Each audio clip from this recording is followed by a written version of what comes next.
In the summer of 316 before Christ, beneath the scorching sun of the Iranian plateau, a Greek secretary-turned-general sat trapped atop an impossible fortress. The rock of Nora rose like a jagged tooth from the desert floor, its walls carved from living stone by Persian kings centuries before Alexander ever dreamed of conquest.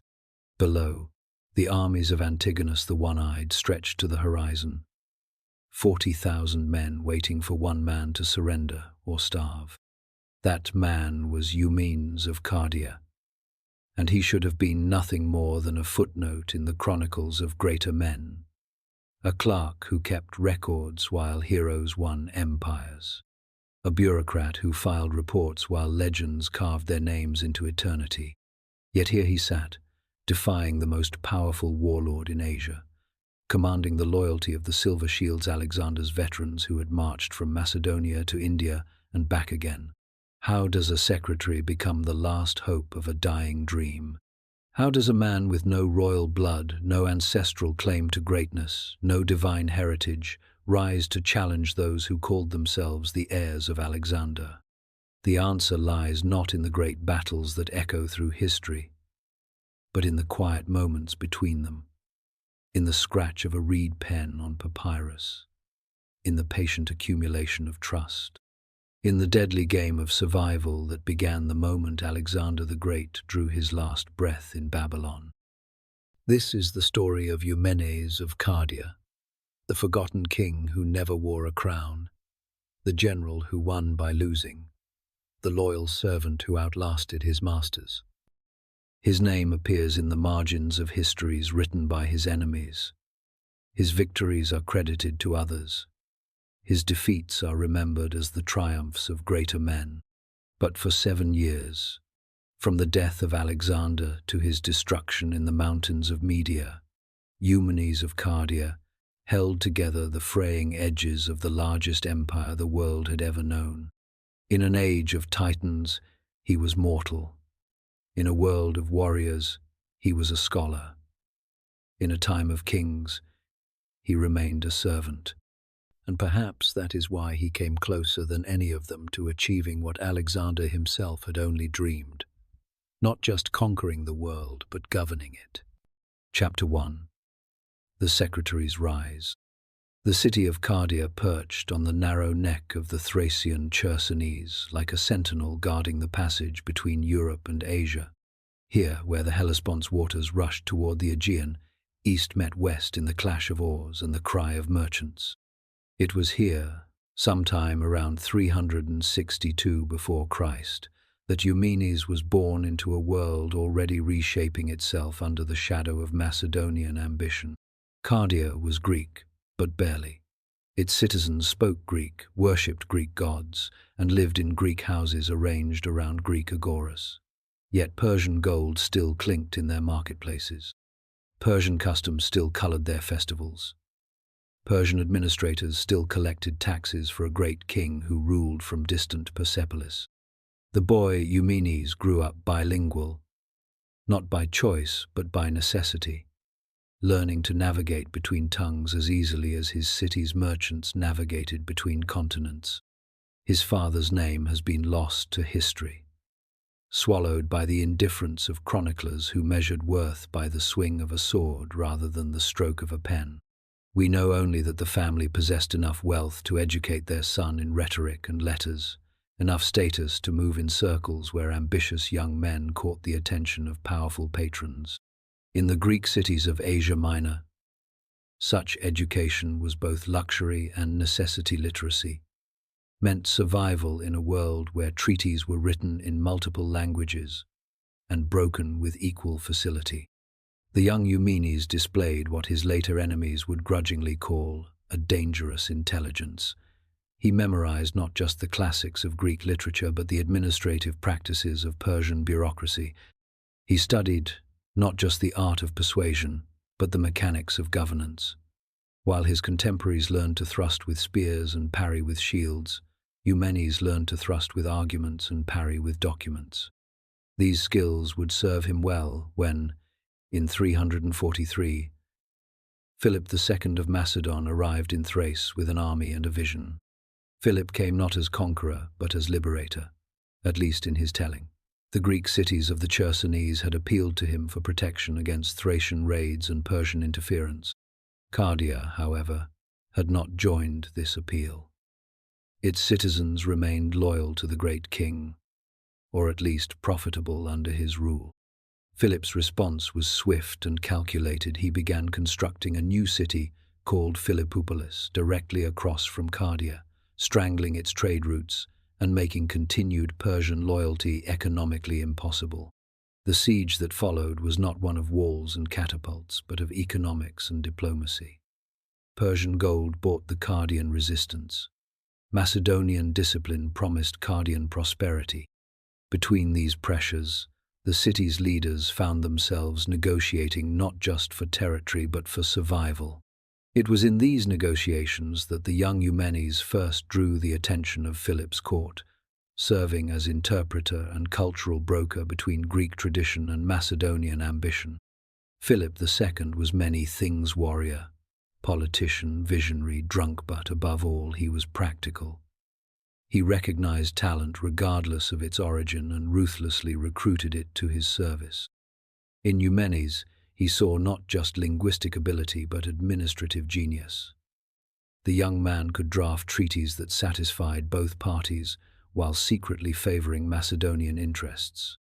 He could organize supply trains that moved with military precision. He could keep records that turned chaos into order and suspicion into trust. By 341, Eumenes had joined Philip's household as a secretary and keeper of documents.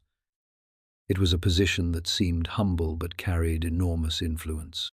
In an age before printing, when every important document had to be copied by hand, when every treaty required multiple versions in multiple languages, when every military campaign generated mountains of correspondence, the man who controlled the flow of information controlled the flow of power. Philip's court was a dangerous place for a foreigner. Macedonian nobles viewed Greeks as either subjects to be ruled or allies to be used. They had little patience for intellectuals who quoted Aristotle while they sharpened their swords. Yet Eumenes survived and prospered by making himself indispensable. He learned to speak the Macedonian dialect without an accent. He memorized the genealogies of noble families and the histories of their feuds. He drafted Philip's correspondence with a clarity that eliminated misunderstanding and a precision that prevented exploitation. More importantly, he proved his loyalty through service rather than birth. When Philip's commanders needed supplies for the siege of Perinthus, Eumenes organized the logistics. When ambassadors arrived from Athens seeking an alliance, Eumenes prepared the briefing documents. When Persian agents attempted to suborn Macedonian officers with gold, Eumenes helped track the flow of bribery through careful monitoring of financial records. He became Philip's institutional memory, the man who remembered every promise made and every debt incurred. The relationship between Philip and his Greek secretary was complex and often tense. Philip had conquered Greek cities and enslaved Greek populations, yet he also claimed to champion Greek culture against Persian barbarism. He employed Greek tutors for his sons and Greek artists for his palaces, yet he treated Greek political independence as a luxury Macedonia could not afford. In Eumenes, he found someone who could navigate these contradictions without hypocrisy, a Greek who served Macedonian interests without betraying Greek values. This delicate balance nearly destroyed Eumenes in 336, when Philip divorced Olympias of Epirus to marry Cleopatra Eurydice, a young Macedonian noblewoman. The political crisis that followed divided the court into factions, with Olympias's supporters facing off against the new queen's relatives. Eumenes, as a foreigner with no family connections to either side, found himself dangerously exposed. His survival depended on proving his value to Philip personally rather than to any faction. He did so by managing the logistics of Philip's final campaign, the invasion of Asia, that would begin the conquest of the Persian Empire. While nobles argued over precedence and generals debated strategy, Eumenes quietly organized the supply chains that would feed 100,000 men across 1,000 miles of hostile territory. He established the communication networks that would keep the army in contact with Macedonia. He drafted the administrative procedures that would govern conquered territories. His work was invisible but essential, the foundation upon which all future glory would rest. Chapter 2. The Prince's Companion. When Philip II fell to an assassin's blade in 336, the future of Macedonia and the world balanced on the edge of a knife. In the chaos that followed, as nobles chose sides and cities rebelled, the 20-year-old Alexander moved with a speed and ruthlessness that would define his reign. Within days, he had secured the throne. Within weeks, he had crushed internal opposition. Within months, he had reasserted Macedonian dominance over Greece. And throughout this whirlwind of violence and politics, Eumenes remained at his post, serving the son as he had served the father. Alexander III of Macedon was everything his father had been, and more brilliant, charismatic, driven by ambitions that seemed to expand with each victory. Yet he was also young, untested in the complexities of governance that Philip had mastered over decades of careful state-building. He needed advisors who could translate his visions into practical reality, administrators who could manage the mundane tasks that made spectacular conquests possible. In Eumenes, he found both. The relationship between Alexander and his Greek secretary began as a mere continuation of existing arrangements, but quickly evolved into something more complex. Unlike the Macedonian nobles who surrounded the young king, Eumenes offered advice based on analysis rather than ambition. He had no claim to military commands, no desire for territorial rewards, no family interests that might conflict with royal policy. His loyalty was professional rather than personal, and paradoxically, this made it more reliable than the passionate devotions of lifelong companions. Alexander recognized this quality and began relying on Eumenes for tasks that required both discretion and competence. When the king needed accurate intelligence about Persian military preparations, Eumenes organized the spy networks. When Greek cities required careful management to prevent rebellion, Eumenes drafted the diplomatic correspondence. When the army needed supplies for the crossing into Asia, Eumenes coordinated with suppliers from Thrace to Egypt. He became Alexander's chief of staff in all but name, the man who transformed royal commands into actionable orders. The invasion of Asia began in the spring of 334, when Alexander led 35,000 Macedonians and Greeks across the Hellespont at the same spot where Xerxes had crossed in the opposite direction a century and a half earlier. For Eumenes, this moment represented both triumph and terror. His years of preparation were about to be tested against the greatest empire in the world. Persian administrators had governed these territories for 2 centuries. Persian roads carried Persian messages across distances that Macedonian runners could not match. Persian gold could buy loyalty that the Macedonian force might not compel. Victory would require not just military conquest, but administrative revolution. The first test came immediately after the Battle of the Granicus River, where Alexander shattered the Persian forces defending northwestern Asia Minor.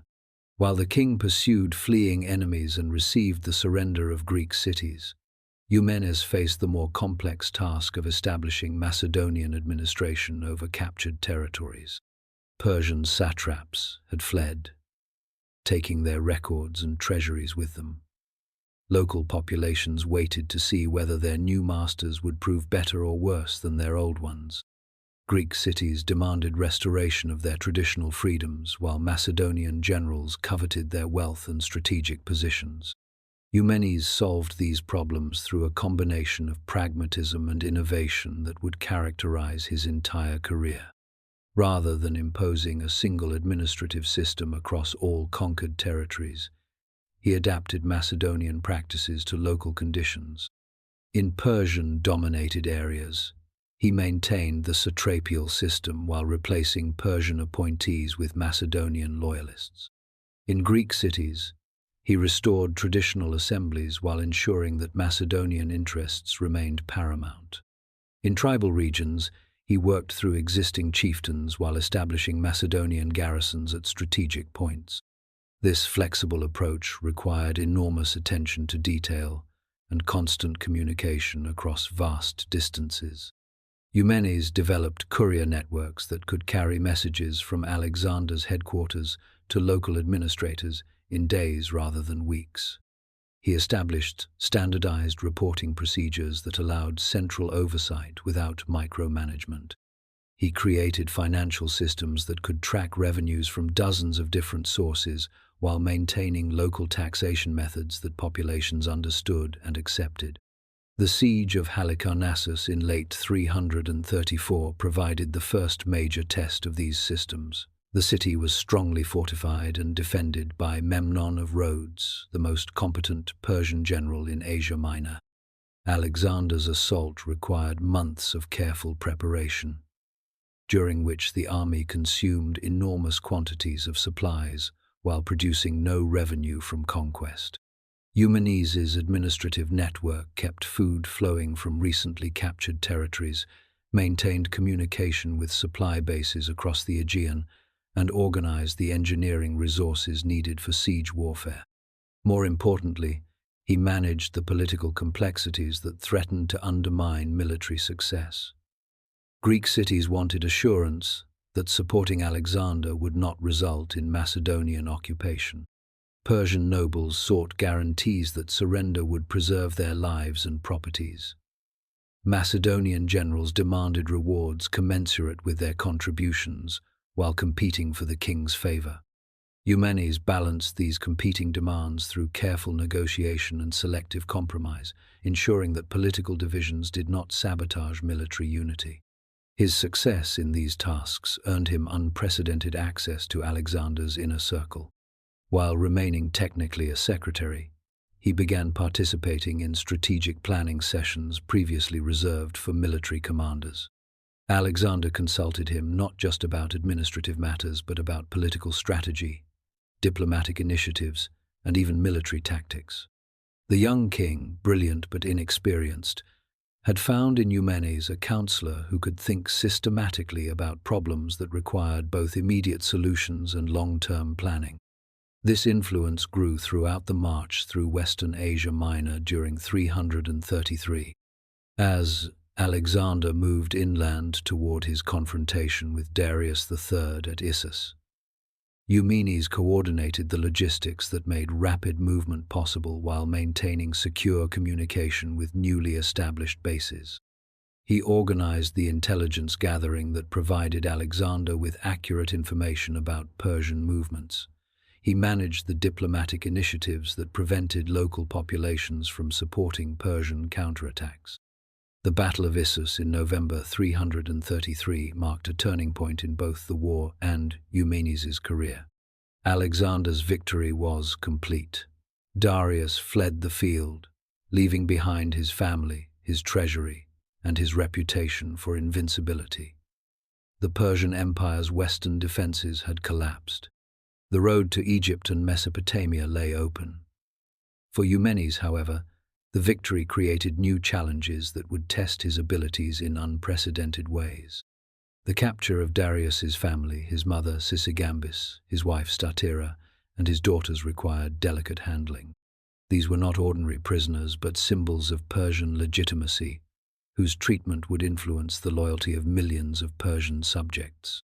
Alexander's decision to treat them with royal honor rather than as captives was both politically astute and administratively complex. Someone had to organize their household, manage their expenses, coordinate their security, and ensure their treatment reflected Alexander's propaganda about liberating rather than conquering Asia. This responsibility fell to Eumenes, whose experience with multicultural administration made him uniquely qualified for the task. He learned Persian court etiquette to ensure proper respect was shown. He hired Persian servants who could maintain familiar customs. He established security procedures that protected the royal family without making them feel imprisoned. Most importantly, he created channels of communication that allowed Alexander to demonstrate his magnanimity while gathering intelligence about Persian political networks. The success of these arrangements enhanced Eumenes' reputation throughout the army and established him as Alexander's primary expert on Persian affairs. As the campaign moved toward Egypt and then Mesopotamia, this expertise became increasingly valuable. The deeper the Macedonians penetrated the Persian Empire, the more they needed administrators who understood Persian systems and could adapt them to Macedonian purposes. Eumenes had proven he could do both. Chapter 3. The Master of the King's Affairs. The ancient city of Memphis rose from the Nile Delta like a fever dream of stone and gold. Its temples dedicated to gods whose names the Greeks struggled to pronounce. Here, in the winter of 332, Alexander received the submission of Egypt and the acclamation of its priests as the son of Amun-Ra. For the young king, this represented divine confirmation of his destiny. For Eumenes of Cardia, it represented the most complex administrative challenge of his career. Egypt was unlike any territory the Macedonians had previously conquered. It possessed an ancient bureaucracy that had governed the Nile Valley for 3 millennia, a priesthood that controlled enormous wealth and spiritual authority, and a population that viewed their land as the gift of gods rather than the prize of conquerors. Simply replacing Persian administrators with Macedonian appointees would not suffice. Success required understanding and adapting systems that had evolved over centuries. Eumenes threw himself into this task with characteristic thoroughness. He studied Egyptian administrative documents, learning to read hieroglyphic script with the help of bilingual priests. He traveled throughout the Nile Valley, observing how local governors maintained the irrigation systems that made Egyptian agriculture possible. He interviewed Egyptian bureaucrats about tax collection, legal procedures, and religious obligations. Within months, he had acquired enough knowledge to advise Alexander on the complexities of ruling a civilization older than any in Europe. This expertise proved crucial when Alexander decided to establish a new city at the mouth of the Nile, Alexandria, which would become one of the great metropolises of the ancient world. The king's vision was characteristically grandiose, a city that would serve as the commercial and cultural center of the Eastern Mediterranean, linking Europe, Asia, and Africa in a single network of trade and communication. Turning this vision into reality required exactly the kind of detailed planning that Eumenes had mastered. The site selection involved complex negotiations between Egyptian priests, who insisted on religious considerations, Macedonian engineers, who demanded strategic advantages, and Greek merchants, who required commercial access. Eumenes mediated these discussions while coordinating the practical arrangements, surveying the coastline, organizing construction materials, recruiting workers, and establishing supply lines. His work during these months laid the foundation for what would become the greatest city of the ancient world. More immediately, his success in Egypt earned him formal recognition of his growing importance. Alexander appointed him chief secretary archigrammateus, a position that gave him official authority over all royal correspondence and record-keeping. This title might seem merely bureaucratic, but in Alexander's rapidly expanding empire, it carried enormous practical power. Every military order, every diplomatic message, every administrative directive passed through Eumenes' office. He became the hub through which all information flowed, the man who could accelerate or delay any initiative simply by prioritizing or postponing its paperwork. The appointment also brought him closer to the inner circle of Alexander's companions, the elite group of Macedonian nobles who had grown up with the king and shared his dreams of conquest. These men, Hephaestion, Craterus, Perdiccas, Ptolemy, Seleucus viewed Eumenes with a mixture of respect and suspicion. They appreciated his competence, but questioned his loyalty. They needed his services, but resented his influence. They accepted his presence, but never quite trusted his motives. This tension became particularly acute as the army prepared for its final confrontation with Darius III. The Persian king had assembled a massive force in Mesopotamia: elephants from India, cavalry from Scythia, infantry from every corner of his empire. Alexander's response required not just military preparation but diplomatic maneuvering to prevent Persian allies from coordinating their efforts. Eumenes organized the intelligence networks that provided information about Persian dispositions while managing the communication systems that kept Alexander's scattered forces in contact. The Battle of Gaugamela on October 1, 331, was Alexander's greatest military triumph and Eumenes's greatest administrative achievement. The Macedonian victory was so complete that Darius once again fled the field, this time abandoning not just his army but his empire. Persian resistance collapsed across Mesopotamia. The road to Persepolis and the heart of Persian power lay open, but victory brought challenges that would test every system Eumenes had developed. The immediate problem was managing the wealth that fell into Macedonian hands. The Persian treasuries contained gold and silver accumulated over centuries, enough to finance armies for decades or corrupt them beyond redemption. Alexander's decision to distribute some of this wealth as bonuses to his troops, while reserving the bulk for future campaigns, required careful accounting and secure transportation. Eumenes organized the procedures that prevented theft while ensuring fairness, establishing the financial systems that would support the empire's continued expansion. More complex was the challenge of governing territories larger than any European kingdom. Mesopotamia contained dozens of major cities, each with its own traditions and requirements. The Persian administrative system had managed this diversity through a complex network of satraps, sub-governors, and local officials who understood regional conditions while maintaining loyalty to the central government. Alexander's decision to retain this system while gradually replacing Persian appointees with Macedonian loyalists required exactly the kind of systematic approach that Eumenes had perfected. He began by creating detailed records of existing administrative structures, mapping the relationships between different levels of government, and identifying key personnel whose cooperation would be essential. He then developed procedures for gradual transition, replacing Persian officials with Macedonian appointees in critical positions while retaining local administrators who possessed essential expertise. This approach minimized disruption while ensuring Macedonian control, allowing the empire to continue functioning while adapting to new leadership. The capture and burning of Persepolis in the spring of 330 marked the symbolic end of Persian power, but it also created new responsibilities for Alexander's administration. The city had served as the ceremonial capital of the Persian Empire, the place where tribute from across Asia was collected and distributed. Its destruction eliminated a symbol of Persian authority but also disrupted economic networks that had operated for centuries. Eumenes worked to redirect these flows of wealth and goods through new channels that supported Macedonian rather than Persian interests. Throughout this period, his relationship with Alexander continued to evolve. The king increasingly treated him as a trusted advisor rather than merely a skilled administrator.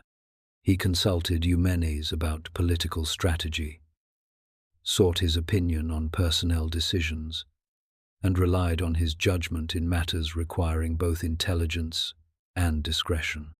This trust was based on performance rather than personal affection. Alexander valued Eumenes because he consistently delivered results, not because he shared memories of childhood games or hunting expeditions. This professional relationship served both men well as the campaign moved into its most challenging phase: the pursuit of Darius into the mountains of Media and the pacification of the eastern provinces. These regions had been only loosely controlled by Persian authority and were populated by tribes and cities that owed no particular loyalty to any distant ruler. Conquest would require not just military force, but political sophistication, administrative flexibility, and cultural sensitivity. These were precisely the qualities that Eumenes had developed through years of managing diverse populations and complex systems. The death of Darius in July 330, murdered by his satraps as he fled toward the Caspian Sea, eliminated the last symbol of legitimate Persian resistance, but created new challenges for Alexander's empire. Without a Persian king to overthrow, the Macedonian conquest lost its narrative of liberation and became merely imperial expansion.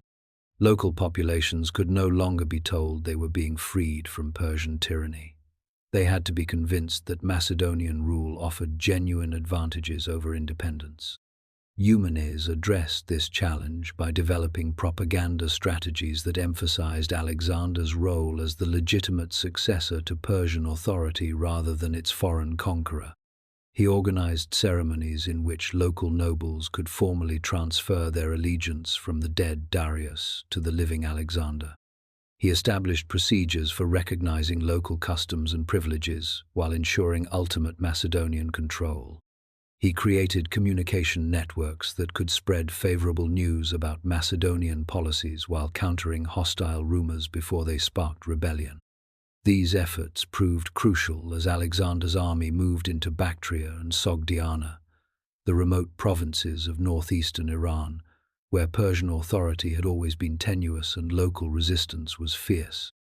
The campaigns that followed would test every aspect of the administrative systems Eumenes had created, as the army operated at the limits of its supply lines, while facing enemies who combined Persian military techniques with nomadic mobility and local knowledge. Chapter 4.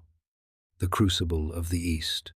The fortress of the Sogdian Rock rose from the Hindu Kush like a monument to impossibility, its walls carved from living stone by Persian engineers who had learned their craft from centuries of siege warfare.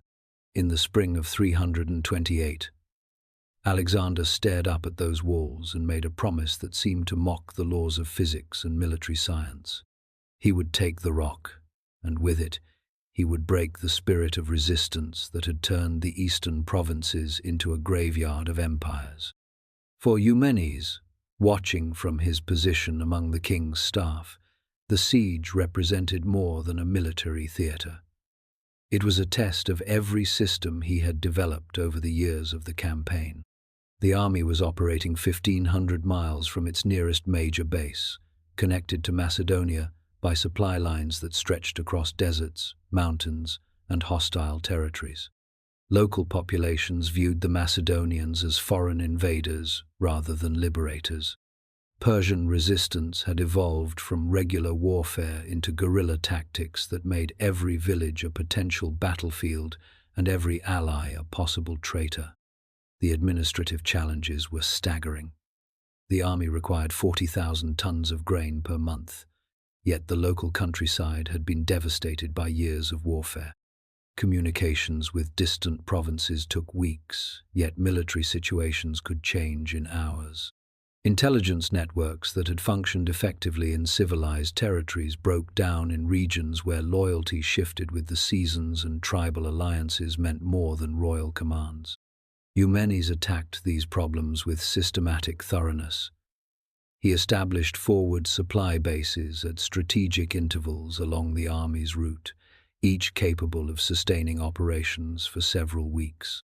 He recruited local guides and interpreters from captured prisoners and defecting nobles, building intelligence networks that could provide early warning of enemy movements.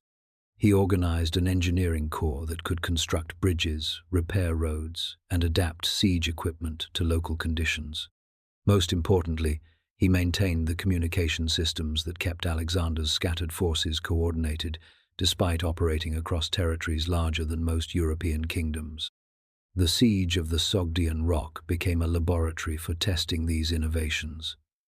The fortress was supposedly impregnable, defended by cliffs and supplied by hidden springs that could sustain its garrison indefinitely.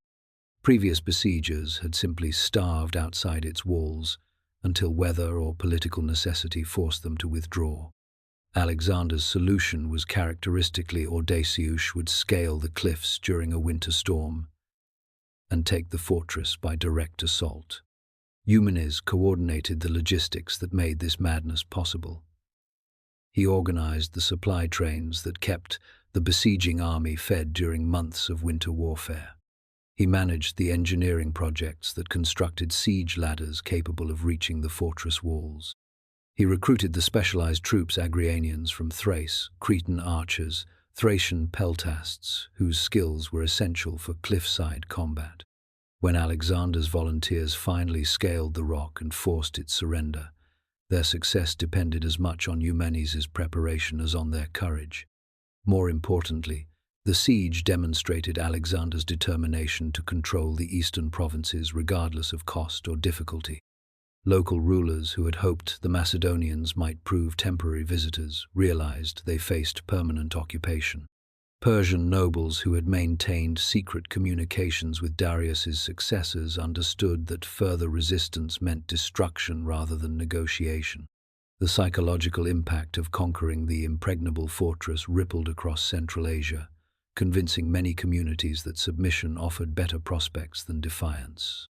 Eumenes exploited this shift in perception by implementing what would later be called hearts and minds campaigns, designed to convince local populations that Macedonian rule offered genuine advantages. He organized cultural festivals that honored local traditions while celebrating Macedonian victories. He established schools that taught the Greek language and customs while preserving local knowledge. He created trade networks that connected remote communities to Mediterranean markets while ensuring Macedonian merchants received favorable treatment. These initiatives required unprecedented cultural sensitivity from an administration that had previously operated in familiar Greek and Persian environments. Central Asian societies possessed their own languages, customs, and political traditions that differed significantly from anything the Macedonians had encountered. Nomadic tribes followed seasonal migration patterns that ignored fixed borders. Urban populations owed allegiance to religious leaders as much as secular rulers. Military organizations combined Persian discipline with Scythian mobility in ways that challenged conventional tactical assumptions. Eumenes studied these complexities with the same thoroughness he had applied to Persian administrative systems.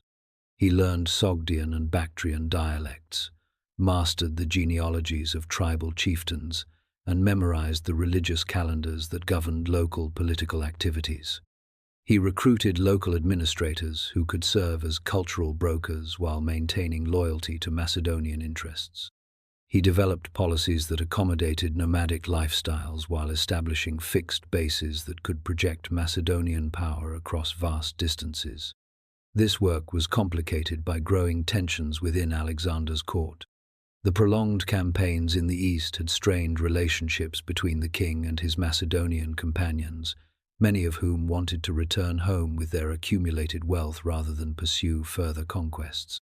Alexander's adoption of Persian custom, his marriage to Roxane, daughter of the Bactrian noble Oxyates, his requirement that visitors prostrate themselves in his presence, his recruitment of Persian troops into Macedonian units offended nobles who viewed such policies as betrayals of Macedonian tradition.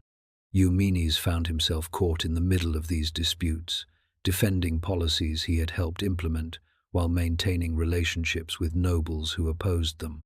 His position as chief secretary made him privy to all court communications, giving him detailed knowledge of the various factions and their grievances.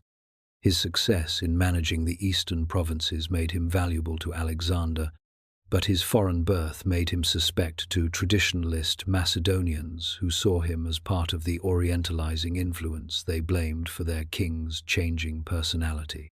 The crisis came to a head during the winter of 328 to 27, when several senior officers conspired to assassinate Alexander.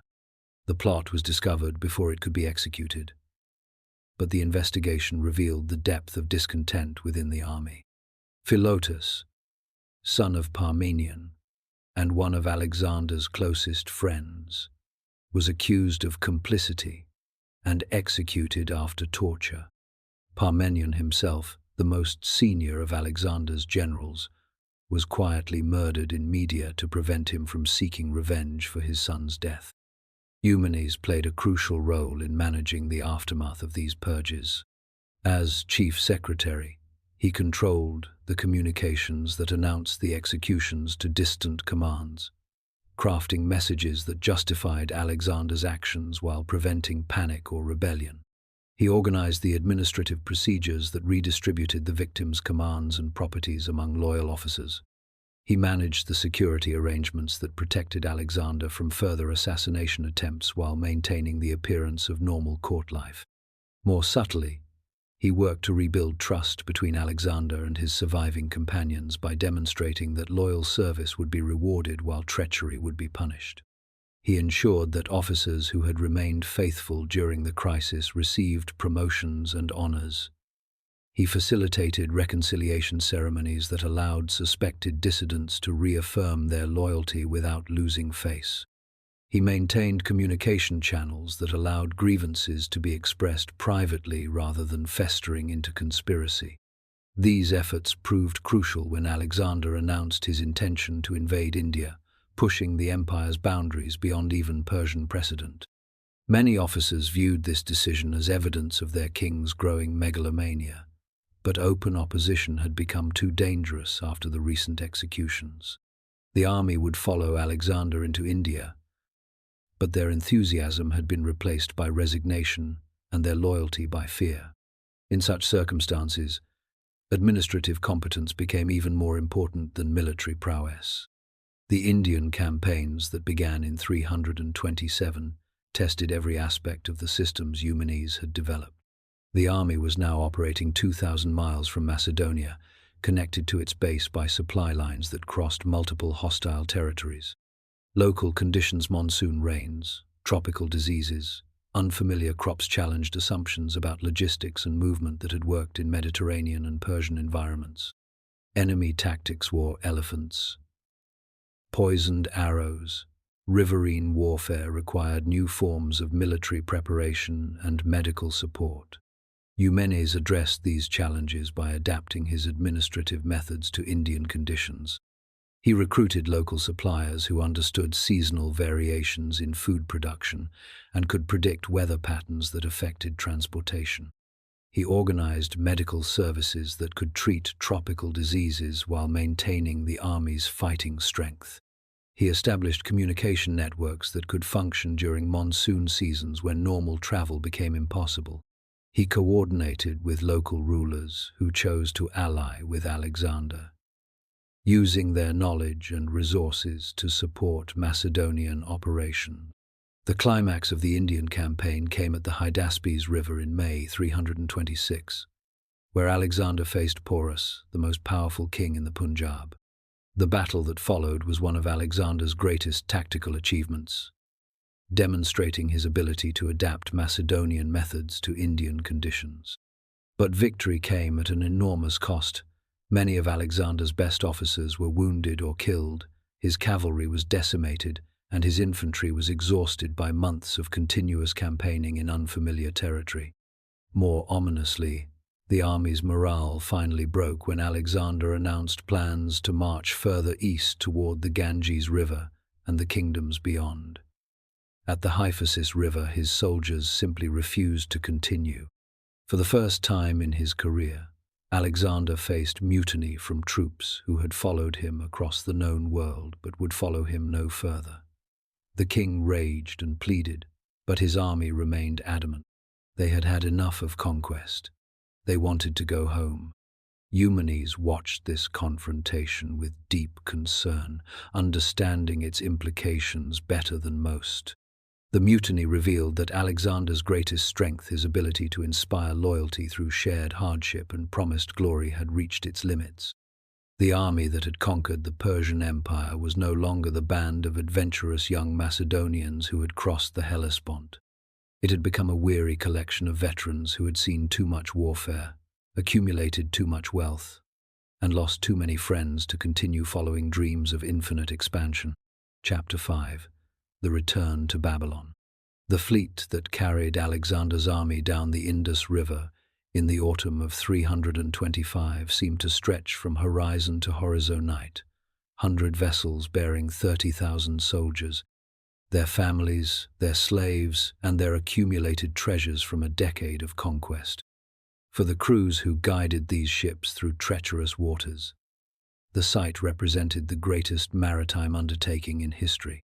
For Eumenes of Cardia, standing in the stern of one of the command vessels, it represented the beginning of the end. The king had agreed to return westward, but his concession to his army's demands came wrapped in new ambitions that seemed designed to compensate for the territories he would never conquer. The march back to Babylon would not be a simple retreat, but a comprehensive survey of his empire's southern frontiers. Alexander planned to explore the Arabian coast, establish new cities at strategic intervals, and create commercial networks that would bind his vast territories into a single economic system. These goals were magnificent in conception and terrifying in their administrative complexity. Eumenes coordinated the logistics that made this river voyage possible while simultaneously planning for challenges that lay ahead. The fleet required constant resupply as it moved through territories that had never supported such numbers. Navigation demanded local pilots who understood seasonal variations in river depth and current. Security meant protecting vulnerable transport vessels from attacks by tribes who viewed the Macedonians as invaders rather than liberators. The journey down the Indus became a masterpiece of improvised administration. Eumenes established supply bases at regular intervals, each coordinated with local rulers who could provide grain, fresh water, and replacement equipment. He organized scouting parties that could identify safe harbors and potential threats days before the main fleet arrived.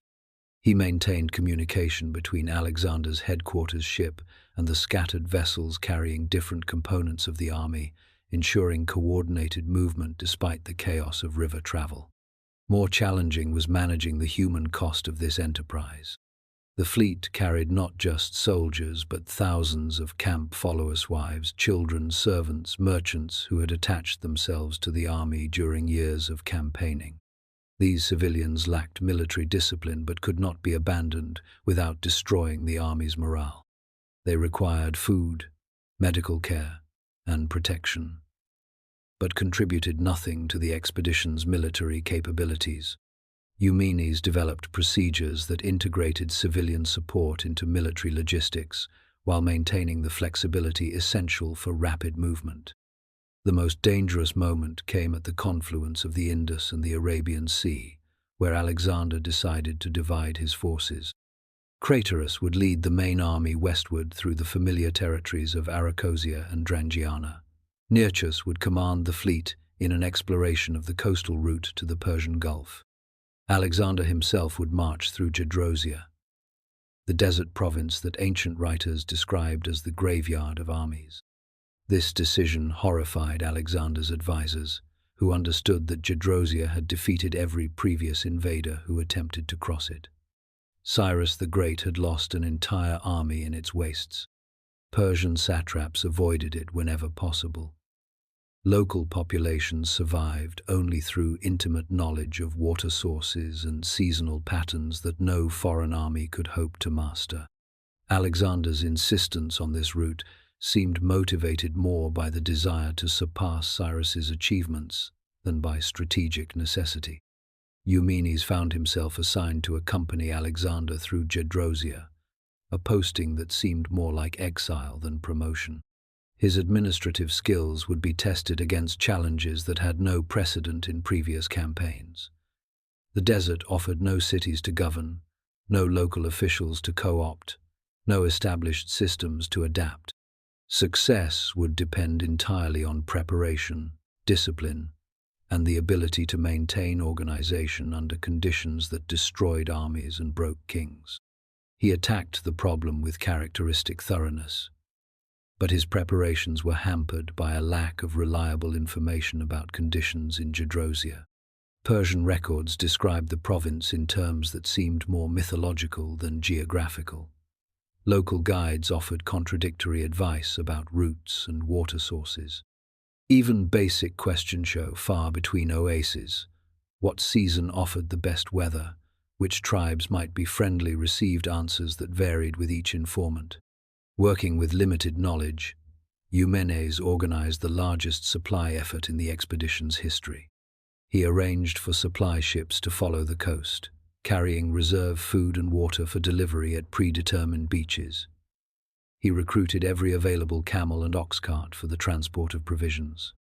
He established depot camps at the edge of the desert where the army could rest and reorganize before beginning its march. Most importantly, he created communication procedures that would allow the desert column to coordinate with Nearchus's fleet and Craterus's army despite operating in trackless wasteland. The march through Gedrosia began in September 325 and quickly became a nightmare that would haunt survivors for the rest of their lives. The desert was worse than even the most pessimistic reports had suggested. Water sources marked on Persian maps had dried up or become too saline to drink. Sandstorms obliterated landmarks and scattered the army across miles of barren landscape. Temperatures that reached 120 degrees during the day plummeted below freezing at night, creating conditions that destroyed equipment and broke human endurance. Within days, the carefully planned logistics began breaking down. Supply ships failed to reach designated beaches due to adverse winds and unmarked shoals. Pack animals died in such numbers that essential equipment had to be abandoned. Soldiers began deserting in groups, preferring to take their chances with hostile tribes rather than continuing through the desert. The army that had conquered the Persian Empire was disintegrating in a wasteland where military prowess meant nothing and survival required skills no Macedonian possessed. Eumenes worked frantically to maintain what organization remained. He redistributed supplies to ensure that essential personnel received sufficient water and food. He organized rearguard actions that prevented total collapse when demoralized troops attempted to abandon their equipment. He maintained communication with advanced scouts who searched for water sources and safe camping sites. Most importantly, he managed the information flow that prevented panic from destroying what remained of military discipline. His efforts were hampered by Alexander's erratic behavior during the march. The king seemed determined to share every hardship with his soldiers, refusing special rations or protection that his rank might justify. This gesture won admiration from troops who had begun questioning his judgment, but it also meant that crucial decision-making was compromised by exhaustion and dehydration. Alexander made increasingly irrational demands, ordering forced marches when rest was essential, insisting on detours to explore rumors of water, and executing officers for failures that were beyond human control. Eumenes found himself serving not just as administrator but as de facto regent, making decisions that Alexander was too exhausted to consider while maintaining the fiction that all orders came from the king. He determined march schedules, allocated resources, and managed personnel assignments while carefully ensuring that Alexander received credit for any success, and that blame fell on subordinates for inevitable failures. This delicate balancing act required extraordinary political skill as well as administrative competence. The lowest point came when the army encountered a tribe of Gedrosians who had poisoned the only water source for 50 miles in any direction. Hundreds of soldiers died before the contamination was discovered. Others became violently ill and had to be carried on litters that further slowed the army's movement. Alexander himself nearly died, saved only by his personal physician's quick recognition of the symptoms. For several days, it appeared that the entire expedition might perish in the desert, leaving only scattered bones as monuments to the greatest conqueror in history. Eumenes organized the evacuation that saved the survivors, abandoning most of their remaining equipment while maintaining enough organization to continue westward movement.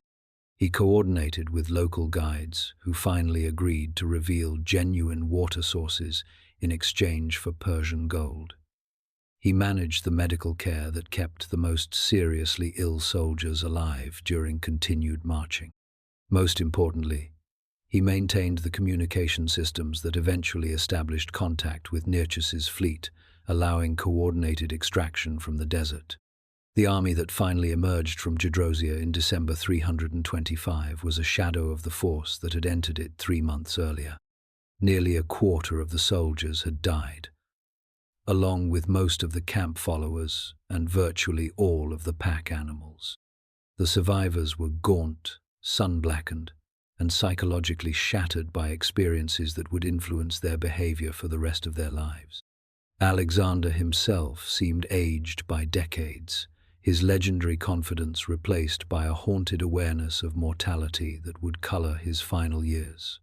Yet the march through Gedrosia also demonstrated the administrative genius that made Eumenes indispensable to Alexander's enterprise. While other officers had focused on immediate survival, he had maintained the organizational structures that prevented total collapse. His communication networks had coordinated the rescue efforts that saved thousands of lives. His resource management had ensured that essential personnel survived to continue the empire's governance. His political skills had preserved Alexander's authority, despite the king's obvious failures of judgment. The reunion with Craterus's army in Carmania was a moment of profound relief, but it also marked the beginning of new challenges that would test Eumenes' abilities in different ways. The empire that Alexander had conquered was beginning to fragment under the strains of distance, cultural differences, and administrative neglect. Satraps who had been appointed years earlier were behaving like independent rulers. Local populations were reasserting traditional customs that conflicted with Macedonian policies. The army itself was changing, as veteran Macedonians retired and were replaced by Persian recruits whose loyalty was questionable. Eumenes spent the winter of 325–24 organizing the administrative reforms that would address these problems. He coordinated a comprehensive audit of provincial governments, identifying officials who had exceeded their authority or embezzled imperial resources. He established new communication procedures that would provide regular reports from distant territories. He developed personnel policies that would integrate Persian administrators into Macedonian systems while maintaining ultimate Greek control. Most importantly, he began planning for the succession crisis that would inevitably follow Alexander's death. The king had no obvious heir. His marriage to Roxane had produced no children. His relationship with his companions had been poisoned by years of mutual suspicion, and his empire was too vast and diverse to be governed by traditional Macedonian methods. Someone would need to manage the transition from personal rule by a charismatic conqueror to institutional governance by trained administrators. Eumenes was perhaps the only person in Alexander's court who possessed both the knowledge and the skills necessary for such a task. The march to Babylon in the spring of 324 represented both triumph and foreboding. Alexander was returning to the ceremonial center of his empire, the city where he would receive the submission of distant provinces and plan new conquests. Yet the army that accompanied him was fundamentally different from the force that had crossed the Hellespont 10 years earlier. The original Macedonian soldiers were old men now, weary veterans who had seen too much warfare and accumulated too much wealth to retain their earlier enthusiasm for conquest. Their replacements were Persians, Medes, Indians, and other Asians whose loyalty was professional rather than personal. Eumenes understood these changes better than most, having managed the personnel policies that created them. Alexander's decision to recruit Asian soldiers had been necessary given the empire's vast territorial requirements and the Macedonians' desire to return home. Yet it also meant that the army was no longer a band of companions bound by shared culture and mutual trust. It had become a professional military organization that could be commanded but not inspired, controlled but not loved. This transformation became apparent during the mass wedding ceremony at Susa in February 324, when Alexander married Statira, daughter of Darius III, while 90 of his senior officers took Persian wives in a simultaneous ceremony. The king presented this event as a celebration of unity between European and Asian cultures, but most participants viewed it as a political obligation rather than a personal choice. The marriages were intended to create bonds of loyalty between Macedonian commanders and Persian noble families, but they also symbolized the growing distance between Alexander and his original followers. Eumenes observed these developments with deep concern, recognizing their implications for the empire's future stability. Personal loyalty had been the foundation of Alexander's success, binding together men who might otherwise have competed for power and resources. As this loyalty weakened, it would need to be replaced by institutional structures that could maintain unity without depending on individual charisma. This was precisely the kind of administrative challenge that Eumenes had spent his career preparing to meet. The final approach to Babylon in May 323 marked the end of one phase of the empire's history and the beginning of another. Alexander was 32 years old, master of territories that stretched from Egypt to India, commander of armies that had never known defeat. Yet he was also increasingly isolated from his original companions, dependent on administrators like Eumenes, who possessed skills that military heroes lacked, governing populations that viewed him as a foreign conqueror rather than a legitimate ruler. For Eumenes, the return to Babylon represented the culmination of a career that had begun with keeping records for Philip of Macedon and evolved into managing the greatest empire in human history. He had served two kings with unwavering loyalty, adapted his methods to challenges that had no precedent, and created administrative systems that had kept diverse territories functioning despite constant warfare. Now he faced his greatest test, helping to govern an empire that had outgrown the personal rule that created it. The city that welcomed Alexander in the summer of 323 was magnificent beyond description, its hanging gardens rising like green mountains from the Mesopotamian plain, its ziggurats reaching toward heaven like bridges between earth and sky. Here, where Hammurabi had codified law and Nebuchadnezzar had built wonders, Alexander established his court and began planning conquests that would dwarf his previous achievements. Arabia, Libya, Sicily, Italy, the king's ambitions knew no limits, his confidence unshaken by the disasters of recent campaigns. Yet those who knew him best, Eumenes among them, recognized signs of a deeper transformation. The young man who had crossed the Hellespont with dreams of glory had become something else during his years of conquest. The desert march through Gedrosia had broken something inside him that mere military victory could not repair. He drank heavily, trusted few people completely, and seemed driven by compulsions that he could neither explain nor control. The greatest conqueror in history had become a prisoner of his success. Chapter 6. The King's Death and the Secretary's Choice. The fever began on June 1st, 323, after Alexander returned from a drinking party at the palace of his admiral Nechus. At first, it seemed merely the consequence of too much wine and too little sleep, the sort of indisposition that had periodically afflicted the king throughout his campaigning years. Alexander had always recovered quickly from such episodes, his legendary constitution overcoming whatever illness threatened to slow his relentless pace of activity. But this fever was different. By the third day, Alexander could barely stand. By the seventh, he could no longer speak clearly. By the 10th, his companions were gathering around his bedside, preparing for an event that had seemed impossible just weeks earlier, the death of the man who had conquered the world. Eumenes watched these developments with the mixture of personal grief and professional anxiety that characterized his entire relationship with Alexander.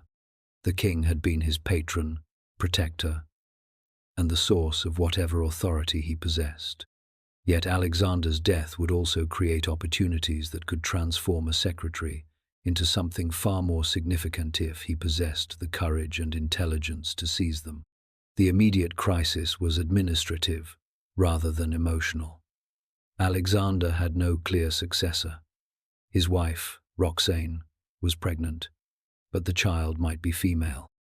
His half-brother Philip Aridaeus was mentally disabled and politically insignificant. His closest companions Perdiccas, Ptolemy, Antigonus, Seleucus were all capable commanders, but none possessed undisputed claims to supreme authority.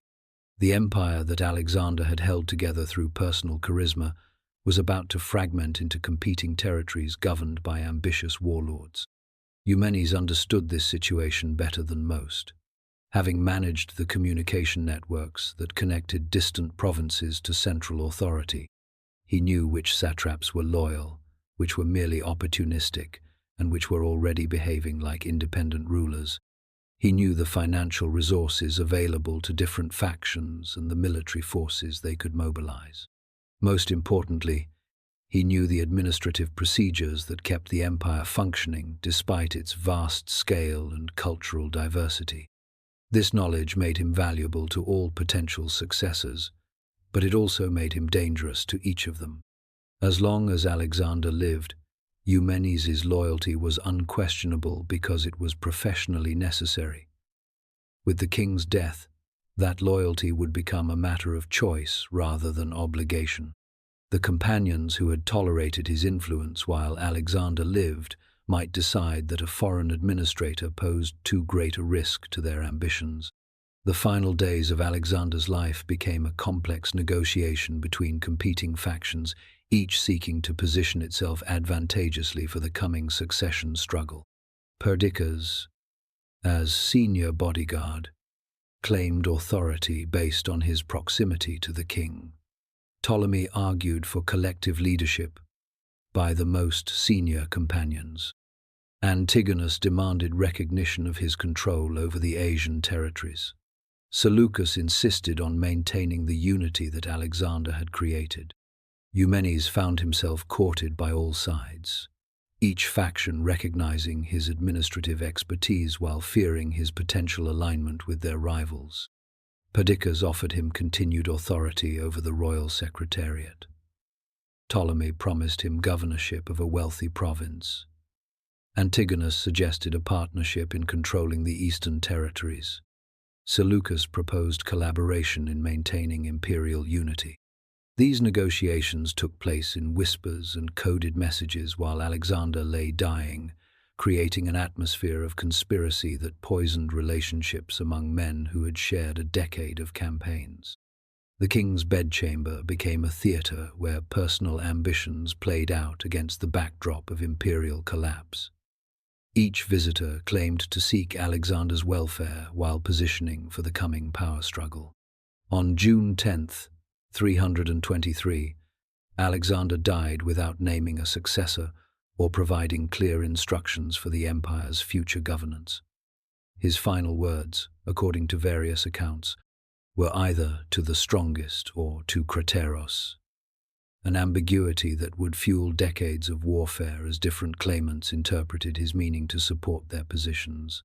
The immediate aftermath of Alexander's death revealed the depth of division among his former companions.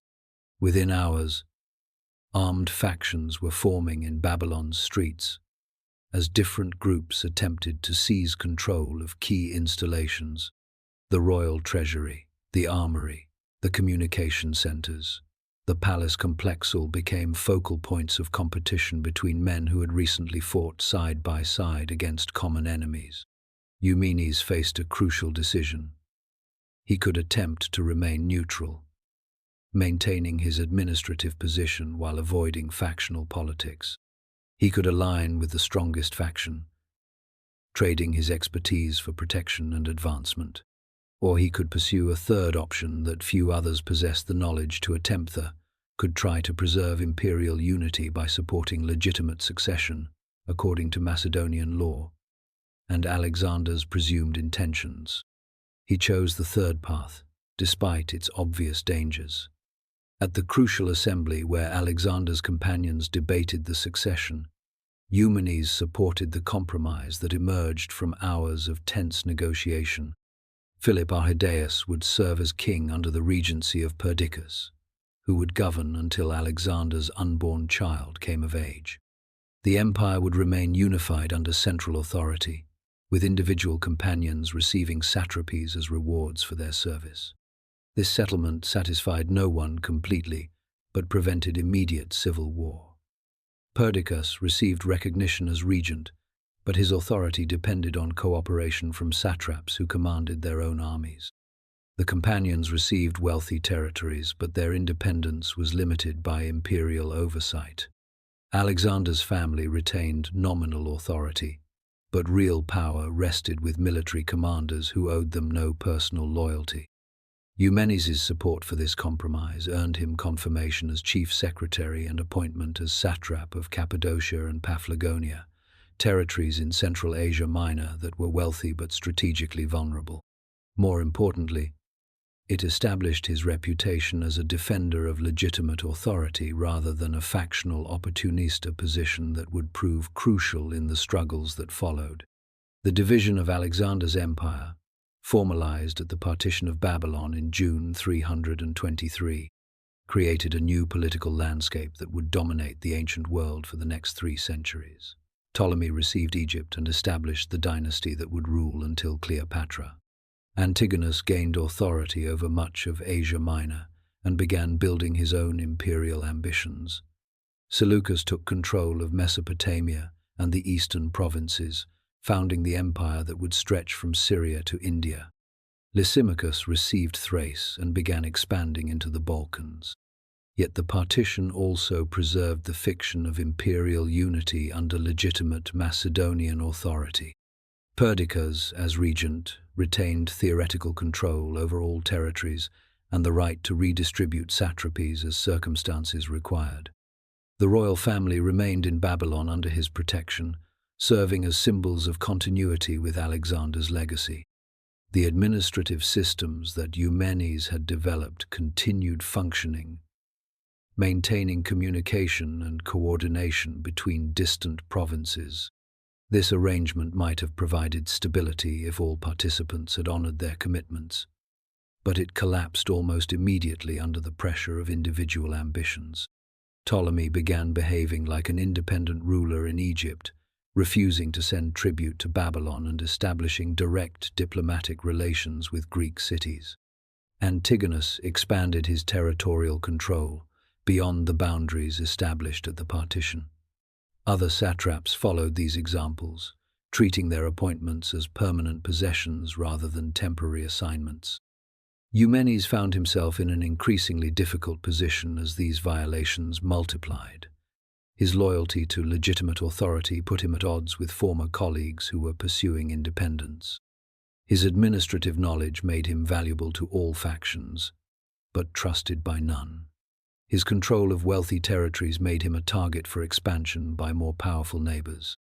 Most dangerously, his foreign birth made him vulnerable to accusations of disloyalty from Macedonians who viewed the succession crisis as an opportunity to eliminate non-Macedonian influence. The crisis came to a head in 322 when Perdiccas decided to reassert central authority through military action. His target was Ptolemy, whose independent behavior in Egypt had encouraged similar defiance throughout the empire. Perdiccas demanded Egyptian tribute, recognition of royal authority, and surrender of Alexander's body, which Ptolemy had intercepted during its transfer to Macedonia. When Ptolemy refused, Perdiccas began preparing for war. Eumenes supported this decision, recognizing that imperial unity required the enforcement of central authority. Yet his support came with conditions that reflected his understanding of political reality. Military action against Ptolemy would require enormous resources and careful coordination between multiple armies operating across vast distances. Success would depend on maintaining loyal territories while conquering rebellious ones, a task that required administrative expertise as much as military prowess. He began organizing the logistics that would support Perdiccas's campaign, establishing supply bases and communication networks that could sustain operations in Egypt. He coordinated with loyal satraps who would provide troops and resources for the expedition. He managed the financial arrangements that would fund what promised to be an expensive and lengthy war. His preparations demonstrated the administrative mastery that had made Alexander's conquests possible, now applied to the challenge of preserving Alexander's legacy. Yet even as he planned for Perdiccas' success, Eumenes was preparing for the possibility of failure. The regent's authority depended on military victory and political unity among the remaining loyal companions. If either collapsed, the empire would fragment into independent kingdoms, and administrators like Eumenes would become targets for elimination by former colleagues who no longer needed their services. His preparations for this contingency included securing his territorial base in Cappadocia, recruiting local supporters who would remain loyal regardless of imperial politics, and establishing communication channels with potential allies throughout the Greek world. These activities required enormous discretion, as they could be interpreted as treasonous if discovered by Perdiccas or his enemies. Yet they were essential for survival in a political environment where yesterday's allies could become tomorrow's executioners. The events of the next 2 years would test every aspect of Eumenes' political and administrative skills. The wars that followed Alexander's death would be fought not just on battlefields but in council chambers, not just with swords but with documents, not just for territory, but for the legacy of the greatest conqueror in history. In this complex struggle, the secretary from Cardia would prove that administrative genius could be as dangerous as military prowess, and that loyalty to legitimate authority could be more threatening than open rebellion. Chapter 7. The First War of the Successors. The heat of the Egyptian desert shimmered like liquid fire as Perdiccas' army approached the Nile Delta in the spring of 321. 40,000 Macedonians, Greeks, and Asian allies marched in perfect formation across sand that had witnessed the passage of Persian armies, Egyptian pharaohs, and now the would-be heirs of Alexander the Great. At the column's head rode Perdiccas himself, regent of the empire and guardian of the royal family, leading what he believed would be the final campaign to restore imperial unity. Behind him, managing the vast logistical network that kept this army fed and supplied across hundreds of miles of desert, rode Eumenes of Cardia. The former secretary had spent months organizing this expedition, coordinating supply ships along the Mediterranean coast, establishing depot camps at strategic oases, and maintaining communication with distant allies who promised support for the regent's cause. His success in these preparations had confirmed his value to Perdiccas, while simultaneously making him a marked man among the regent's enemies. Ptolemy, son of Lagus and now self-proclaimed king of Egypt, waited for them behind the fortified walls of Memphis. The former satrap had spent 2 years transforming his province into an independent kingdom, recruiting Greek mercenaries, establishing diplomatic relations with hostile city-states, and most provocatively, constructing an elaborate tomb for Alexander's body in Alexandria.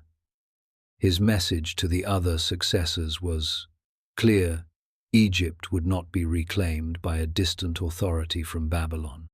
The siege of Memphis became a test of everything Eumenes had learned about military administration during Alexander's campaigns.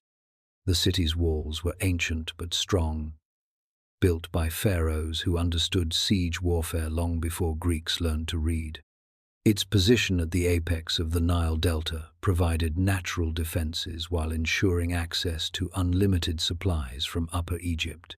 Most dangerously, its population viewed Ptolemy as a legitimate ruler rather than a usurper, giving him advantages that no amount of Macedonian military skill could overcome.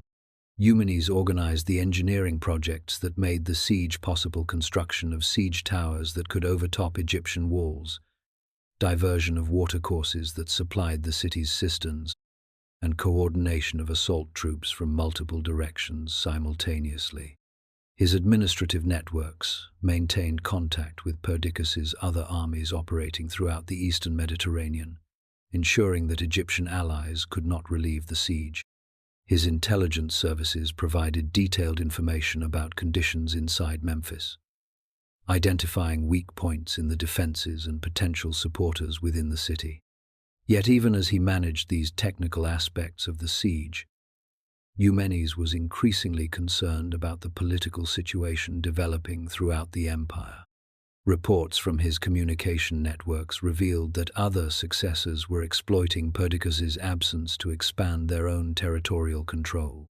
Antigonus the One-Eyed was moving into Central Asia Minor, approaching the borders of Eumenes's own satrapy of Cappadocia. Cassander was building support in Macedonia while claiming to represent traditional Macedonian interests against foreign influence. Lysimachus was expanding into the Black Sea region, establishing bases that could threaten communication between Asia and Europe.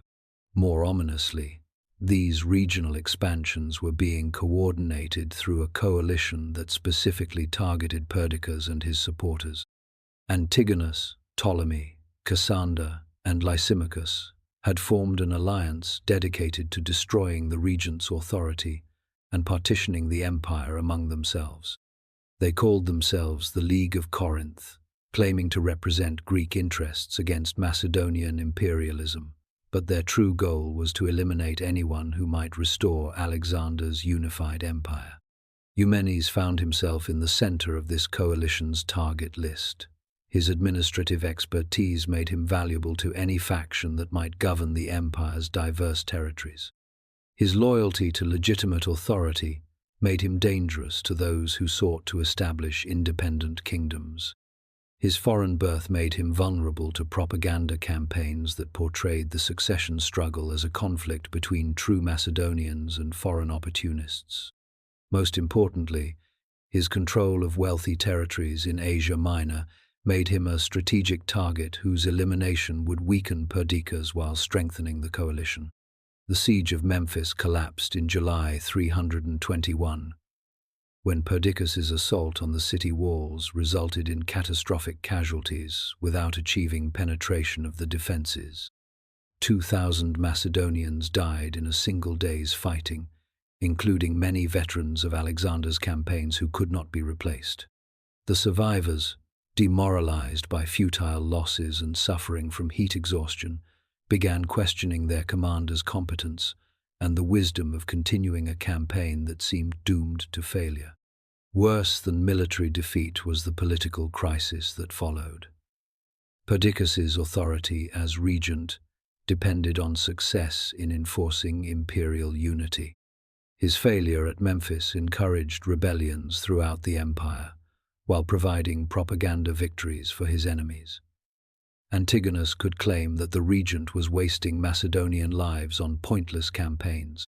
Ptolemy could present himself as the defender of Egyptian independence against foreign aggression. Cassander could argue that traditional Macedonian leadership was needed to prevent further disasters. Eumenes watched the regent's authority disintegrate with growing alarm, understanding that Perdiccas's fall would doom everyone associated with his cause. The coalition of successors had made clear that they would not tolerate administrators who might serve future attempts at imperial reunification. Survival required either changing sides, an option that his reputation for loyalty made impossible, or preparing for independent resistance against overwhelming odds. He began making those preparations, even as he maintained public support for Perdiccas. Messages dispatched through his communication networks warned trusted subordinates in Cappadocia to begin defensive preparations. Loyal officers received coded instructions to secure strategic positions and gather intelligence about coalition movements. Financial agents transferred imperial gold from vulnerable locations to secure depositories that could fund future operations. These activities required extraordinary discretion, as discovery would confirm accusations of treachery while justifying immediate elimination. The end came swiftly and brutally. In August 321, officers in Perdiccas's army assassinated the regent during a chaotic retreat from Egypt. The killers claimed they were saving the empire from a tyrant who had led them to disaster, but their real motivation was fear of punishment for supporting a losing cause. Within hours, they were negotiating with Ptolemy for favorable treatment in exchange for delivering the regent's head. News of Perdiccas's death reached Eumenes through his intelligence networks days before official announcements reached the army. This warning probably saved his life, allowing him to escape from Egypt before the regent's supporters could be rounded up for execution. Traveling with a small group of loyal officers and servants, he made his way across the Sinai Peninsula toward Asia Minor, moving at night and avoiding main roads where coalition forces might be watching for fugitives. The journey back to Cappadocia became an exercise in survival that tested every skill Eumenes had developed during years of campaign administration. He had no army, limited financial resources, and questionable support from local populations who might prefer to avoid involvement in imperial politics. His enemies controlled most of the territory between Egypt and his destination, while his potential allies were scattered across provinces that might already be under coalition occupation. Yet he also possessed advantages that his enemies had underestimated. His administrative networks remained largely intact, providing intelligence about coalition movements and safe passage through territories controlled by sympathetic officials. His reputation for competent governance had earned respect from local populations who might prefer his rule to that of distant warlords.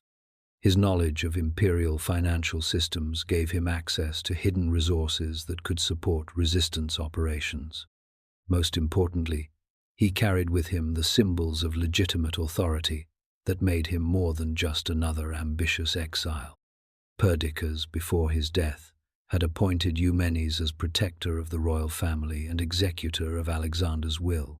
These appointments might seem meaningless given the regent's fate, but they provided legal justification for resistance that could appeal to those who valued constitutional legitimacy over military success. The weeks following Perdiccas' assassination revealed the coalition's strategy for dividing Alexander's empire. At a conference in Triparadisus, the surviving successors redistributed satrapies among themselves while eliminating potential rivals. Ptolemy retained Egypt and added Cyrenaica to his kingdom. Antigonus received authority over most of Asia Minor and began planning expansion into Syria and Mesopotamia. Cassander claimed the regency in Macedonia while preparing to eliminate the royal family. Lysimachus consolidated control over Thrace and the Black Sea approaches. Eumenes was declared an enemy of the empire, his properties confiscated, his supporters outlawed, and a substantial bounty placed on his head. The declaration accused him of betraying Macedonian interests to foreign influence, corrupting imperial administration for personal gain, and conspiring with enemies of the state to destroy traditional institutions. These charges were absurd to anyone familiar with his actual career, but they served their intended purpose of justifying his elimination while appealing to anti-Greek sentiment among Macedonian traditionalists.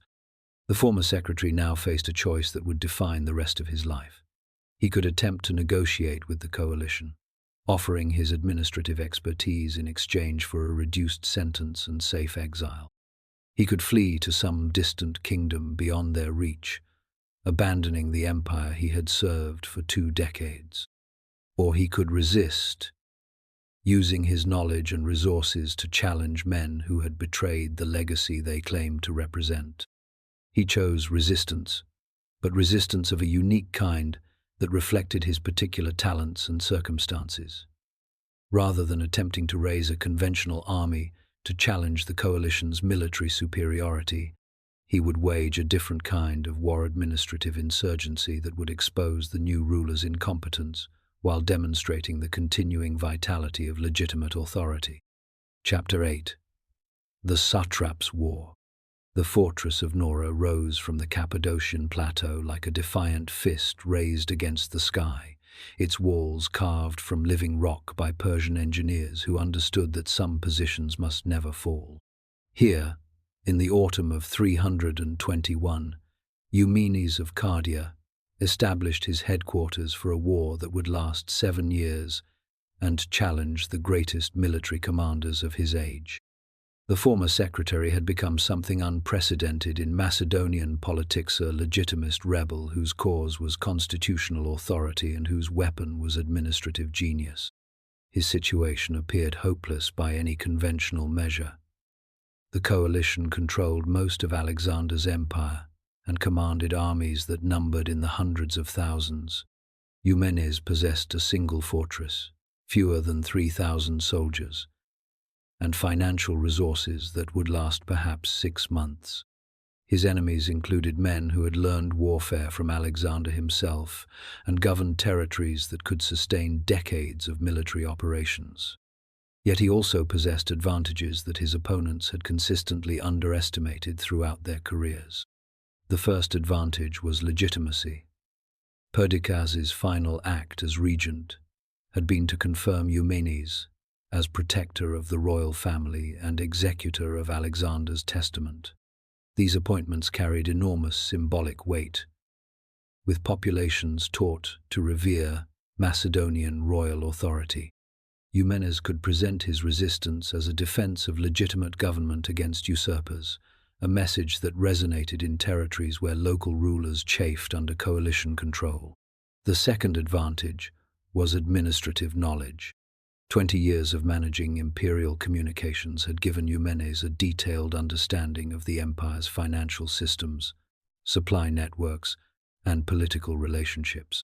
He knew which territories produced surpluses, which officials could be swayed with incentives, and which populations harbored grievances exploitable against their rulers. This knowledge was critical given the coalition's inexperience with large-scale administration. The third advantage was strategic mobility. Unlike his enemies, tied to defending specific territories, Eumenes could operate anywhere imperial authority held meaning. His cause was portable, allowing him to retreat from untenable positions without losing legitimacy, operate from temporary bases, and recruit supporters from populations preferring his rule to the coalition's. He began exploiting these advantages immediately upon reaching Nora. His first act was to secure the loyalty of the Silver Shields, Alexander's elite veterans who had followed him through Asia. These men, hardened by decades of campaigning, respected Eumenes not for noble birth, but for proven competence. He reinforced their loyalty with promises of wealth and glory, backed by access to hidden imperial treasuries he had safeguarded during Perdiccas's regency. Eumenes also dispatched messengers through his still-functioning communication networks, contacting loyalists across Asia Minor and the eastern provinces. These messages carried coded instructions to hoard resources, fortify strategic positions, and spread propaganda portraying Eumenes as the defender of Alexander's legacy against coalition betrayal. He leveraged local discontent, particularly among Persian nobles who resented Antigonus's heavy-handed governance, to build a coalition of unlikely allies: Greek mercenaries, Persian satraps, and nomadic tribes united by opposition to the coalition. By early 320, Eumenes had transformed Nora from a defensive stronghold into a nerve center for resistance. His agents infiltrated coalition territories, sowing discord among Antigonus's subordinates and disrupting supply lines. He negotiated with local Cappadocian chieftains, securing their support with promises of autonomy under imperial authority. Most daringly, he began recruiting an army, drawing from Alexander's scattered garrisons and mercenaries willing to fight for the legitimate cause. Antigonus, recognizing the threat, moved swiftly to crush this insurgency. In the spring of 320, he laid siege to Nora with 40,000 men, determined to starve Eumenes into submission. The fortress's natural defenses and Eumenes's meticulous preparations thwarted immediate assault. He had stockpiled grain, secured water sources, and fortified the walls with engineering techniques learned during Alexander's campaigns. The siege settled into a brutal stalemate, with Antigonus's army stretched across the plateau, unable to breach Nora's defenses but unwilling to withdraw. Eumenes used the siege to his advantage, turning Nora into a symbol of resistance. His propaganda network spread tales of his defiance to distant provinces, inspiring wavering satraps to reconsider their allegiance. He maintained discipline among his troops through regular payments and personal leadership, addressing them in Macedonian dialect to underscore his loyalty to their shared heritage. When Antigonus offered terms of surrender, Eumenes rejected them, citing his duty to Alexander's heirs and reinforcing his legitimacy. After nearly a year, Antigonus, frustrated by the lack of progress and facing threats elsewhere, offered a negotiated settlement. Eumenes would be allowed to leave Nora with his forces intact if he swore allegiance to the coalition. Eumenes accepted, but his agreement was a strategic deception. He used the truce to escape with his army, moving swiftly to join allies in Cilicia who had rallied to his cause. The march from Nora marked the transition from defensive resistance to active campaigning, setting the stage for the most dramatic phase of his war. Chapter 9. The Campaigns of Cilicia and Syria. By the summer of 319, Eumenes emerged from Nora not as a fugitive but as a general commanding a growing coalition. In Cilicia, he joined forces with loyalist satraps and the remnants of Perdiccas's army, swelling his ranks to nearly 20,000 men. His administrative genius transformed this disparate force into a disciplined army, with supply chains stretching to loyal territories and intelligence networks providing real-time information on coalition movements. His target was Antigonus, whose control over Asia Minor threatened the empire's western provinces. Eumenes moved into Syria, a strategic crossroads where control of trade routes and coastal ports could shift the balance of power. His campaign relied on mobility and surprise, avoiding confrontation with Antigonus's larger forces while targeting vulnerable garrisons and supply depots. He captured key cities like Tarsus and Damascus, using their wealth to fund further operations and their fortifications to secure his rear. Eumenes' greatest asset remained the silver shields, whose loyalty and combat prowess made them a match for any coalition force. He leveraged their reputation to intimidate smaller garrisons into surrender, often negotiating terms that preserved local autonomy while securing their allegiance. His propaganda portrayed these victories as proof of his legitimacy, claiming that Alexander's spirit fought with him against usurpers who betrayed the empire's unity. Antigonus responded with overwhelming force, marching south with 60,000 men to crush Eumenes before he could consolidate his gains. The two armies met at the Battle of Orsinia in late 319, a clash that tested Eumenes' newfound military skills against one of Alexander's greatest generals. Eumenes deployed his forces with tactical brilliance, using the silver shields as a mobile reserve to counter Antigonus's cavalry charges while his light infantry harassed the coalition's flanks. The battle ended in a tactical draw, with both sides suffering heavy losses but neither achieving a decisive victory.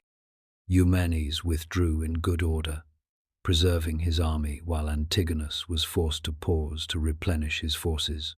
The engagement demonstrated Eumenes' ability to compete with the best commanders of his era, silencing critics who had dismissed him as a mere bureaucrat. It also bought him time to strengthen his position in Syria, where he established a fortified base at Susa, Alexander's former administrative capital. From Susa, Eumenes launched a diplomatic offensive, sending emissaries to Seleucus in Babylon and Ptolemy in Egypt, seeking to exploit divisions within the coalition. Seleucus, wary of Antigonus's growing power, offered covert support, providing grain and mercenaries while publicly maintaining neutrality. Ptolemy, secure in Egypt, refused direct alliance but agreed to withhold support from Antigonus, weakening the coalition's coordination. Eumenes also faced internal challenges. His coalition included Persians, Greeks, and Macedonians with competing interests, and maintaining their unity required constant negotiation. He balanced their demands by distributing captured wealth equitably and honoring local traditions, while ensuring Macedonian veterans held key commands to maintain discipline. His ability to manage these tensions while conducting a military campaign underscored his unique blend of administrative and strategic skill. Chapter 10. The Battles of Paretacene and Gabiene. By 318, Eumenes' campaign had shifted the momentum of the Successors' War. His successes in Syria forced Antigonus to seek a decisive confrontation to eliminate the legitimist threat. The two armies clashed at Paretacene in the autumn of 317, in a battle that would define Eumenes' military legacy. Eumenes commanded 35,000 men, including the Silver Shields, and a formidable cavalry force bolstered by Persian allies. Antigonus fielded a larger army, with superior numbers in infantry and elephants. The terrain, a flat plain in western Persia, favored Antigonus's numerical advantage, but Eumenes used his administrative foresight to prepare the battlefield.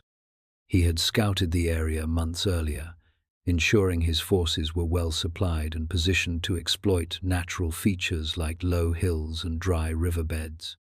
The battle began with Eumenes' cavalry engaging Antigonus's flanks, drawing off his reserves while the Silver Shields advanced against the coalition's center. Eumenes' innovative use of light infantry and archers disrupted Antigonus's formations, allowing his phalanx to break through the enemy line. By dusk, Eumenes held the advantage, but darkness prevented a decisive pursuit. Both sides claimed victory, but Eumenes' ability to withdraw intact while inflicting heavier losses cemented his reputation as a commander. Antigonus, shaken by the near defeat, regrouped and pursued Eumenes into Media, where the two armies met again at Gabiene in early 316. This battle would prove the climax of Eumenes' resistance. He deployed his forces with similar ingenuity, using the region's rugged terrain to offset Antigonus's numerical superiority. His strategy relied on the Silver Shields to anchor his center, while his cavalry outmaneuvered Antigonus's slower forces. The battle initially favored Eumenes, with the Silver Shields shattering Antigonus's infantry and his cavalry capturing the coalition's baggage train. But Antigonus had anticipated this move. While Eumenes' forces were engaged, coalition cavalry raided his camp, capturing his supplies and the families of the Silver Shields. Faced with the loss of their wealth and loved ones, the Silver Shields wavered, their loyalty to Eumenes undermined by personal loss. In a devastating betrayal, the Silver Shields' commanders negotiated with Antigonus during the battle's chaos, agreeing to surrender Eumenes in exchange for their families and wealth. As the battle turned in Eumenes' favor, his troops seized him, binding him and delivering him to Antigonus. The man who had defied empires was undone not by defeat, but by the faltering loyalty of those he trusted most. Chapter 11. The Fall and Legacy of Eumenes. Eumenes faced his captors with the same dignity that had defined his career.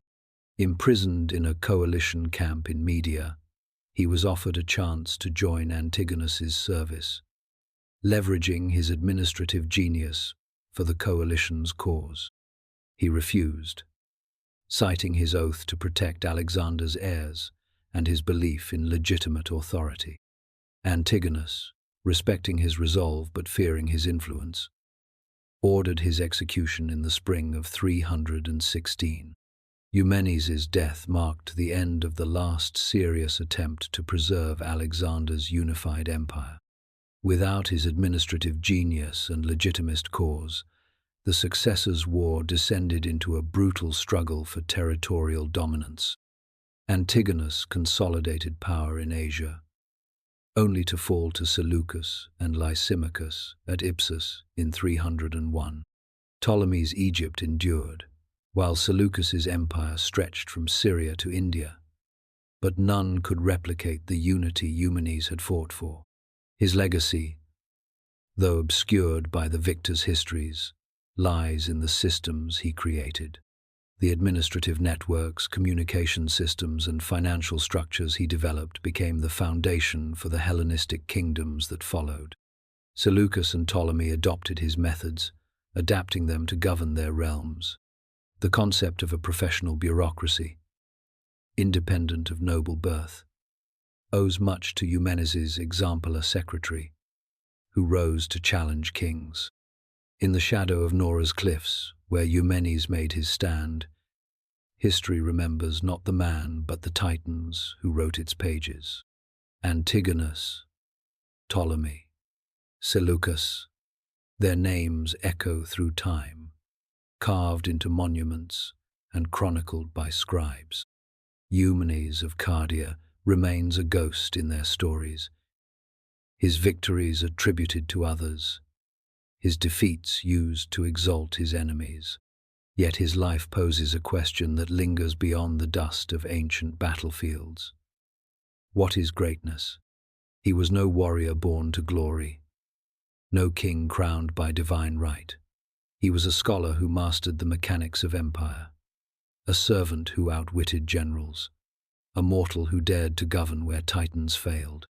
For 7 years, he held the fraying edges of Alexander's dream together, not with swords but with scrolls, not with conquest but with competence. His story is not one of triumph but of defiance, a reminder that even in an age of gods and kings, a man armed only with intelligence and loyalty could shake the foundations of the world. As the camera pans across the Iranian plateau, where Nora's ruins still stand, we are left with Eumenes' final lesson. Empires are built not just by those who conquer, but by those who endure, who plan, who persist in the quiet moments when history holds its breath. The forgotten are not always the defeated. Sometimes they are the ones who make victory possible for others.